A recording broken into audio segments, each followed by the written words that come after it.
ఈ మధ్యకాలంలో ఏ విషయాలు గుర్తుండట్లేదు. వయసు మీరిన వాళ్ళకి గుర్తులేదంటే ఏదో ప్రాబ్లం వచ్చిందనుకోవచ్చు. వయసు మీరని వాళ్ళకి కూడా, యంగ్స్టర్స్కి కూడా మతిమరుపు ఒకటి వచ్చింది. సమయానికి గుర్తు రావట్లేదు, పేర్లు మర్చిపోతున్నారు. ఎక్కువ మంది సఫర్ అవుతున్నారు. ఒకే ప్రాబ్లం ఇంతమందికి వచ్చిందంటే రీజన్ ఏంటి? దేనివల్ల ఇలా అయింది అంటే, కుటుంబంలో ఐక్యత లేకపోవటమా, స్నేహితులతో సంబంధ బాంధవ్యాలు లేకపోవటమా, లేకపోతే భర్తల మధ్యలో కానీ, పిల్లలు తల్లిదండ్రుల విషయంలో కానీ చాలా విషయాల్లో పరస్పర విరుద్ధమైనటువంటి వ్యవహారాలు జరుగుతున్నాయి. అత్యాస ఒకటి ఎక్కువైందండి. ఫస్ట్ ఒక ఇల్లు కొనుక్కుంటే చాలనుకుంటున్నారు. ఫస్ట్ ఒక 2 బెడ్రూమ్ హౌస్ కొంటున్నారు, తర్వాత దాన్ని మార్చి 3 బెడ్రూమ్ హౌస్ కొంటున్నారు, తర్వాత దాన్ని మార్చి విల్లా కొనుక్కుంటున్నారు, తర్వాత విల్లాని మార్చి ఇంకేం కొంటారో మాకు తెలీదు.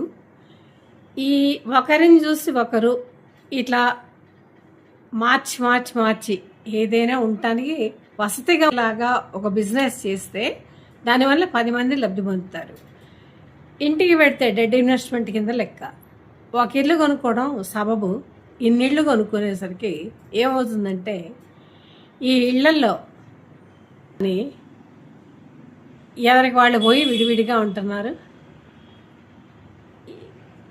సన్నిహితం పెంచుకున్న వాళ్ళతో సంసారం చేస్తున్నారు.